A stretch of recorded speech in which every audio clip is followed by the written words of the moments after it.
He started out as an ally of the gods, but ended up responsible for the death of Asgard's most beloved god, and for the Norse apocalypse. This is the true story of Loki, the trickster god of Norse mythology, and it's 1,000 times darker than anything Marvel has ever shown. Wait until you find out what he did with a horse and who his monstrous children really are. Stick around until the end because Loki's final revenge will shock you. Unlike what many people think, Loki isn't technically a Norse god. He's a frost giant, son of Farbati and Laufey. But here's the plot twist. He becomes Odin's blood brother, the Allfather, through an ancient pact. Loki isn't simply evil at first.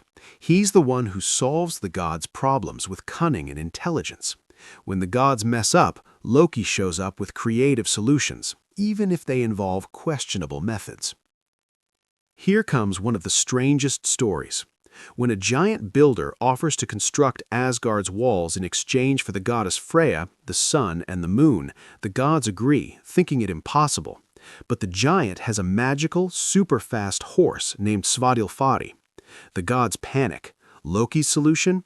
He transforms into a seductive mare, distracts the horse, and, well, months later, Loki gives birth to Sleipnir, the 8-legged horse that becomes Odin's mount.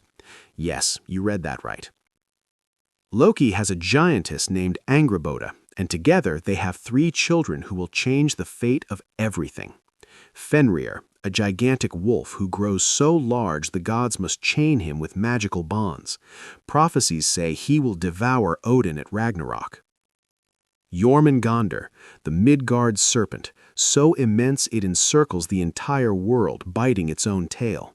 Thor is his mortal enemy. Hel, half alive, half dead, she rules the realm of the dead that bears her name.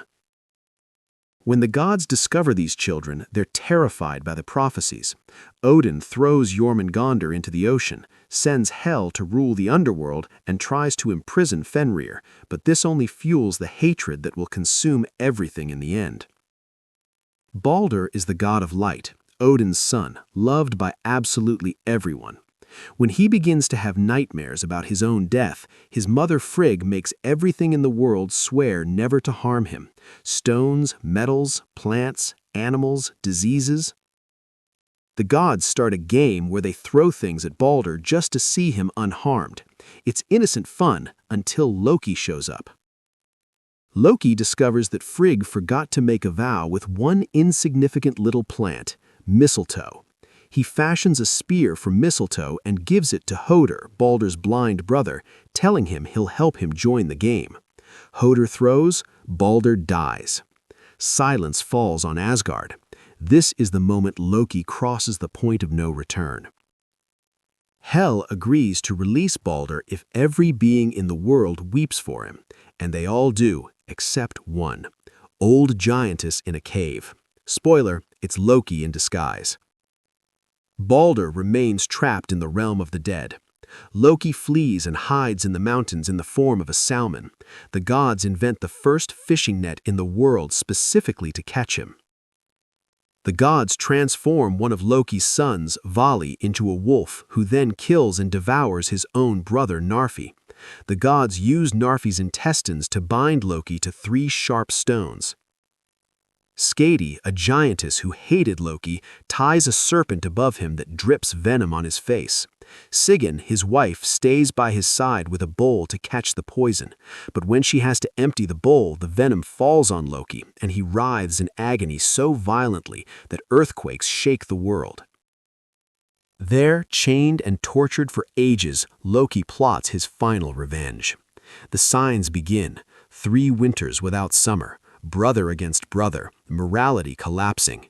Loki's chains break. Loki is freed and leads an army of the dead aboard Naglfar, a ship made from the nails of the dead, against Asgard. His children are unleashed too. Fenrir breaks his chains and grows to apocalyptic size. Jormungandr rises from the ocean. Hel opens the gates of the underworld. Ragnarök erupts in total violence. Fenrir devours Odin, but is slain by Odin's son Vidar. Thor kills Jormungandr but dies from the serpent's venom. Loki and Heimdall kill each other in mortal combat. Surtur, the fire giant, burns the 9 worlds. After total destruction, the world is reborn from the ashes. Some gods survive. 2 humans repopulate the earth. It is the end and a new beginning.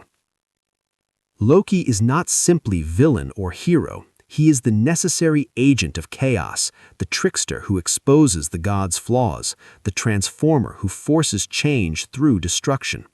He is father of monsters and savior of gods, traitor and loyal brother, coward and challenger. In Norse mythology, there is no absolute good or evil. There is destiny. And Loki, more than anyone else, represents the inevitability of change, of transformation, of chaos that destroys so that something new can be born. So, has your view of Loki changed? Drop a comment on which part of the story surprised you the most. If you enjoyed it, hit the like button and subscribe. There's much more Norse mythology coming your way. Thanks.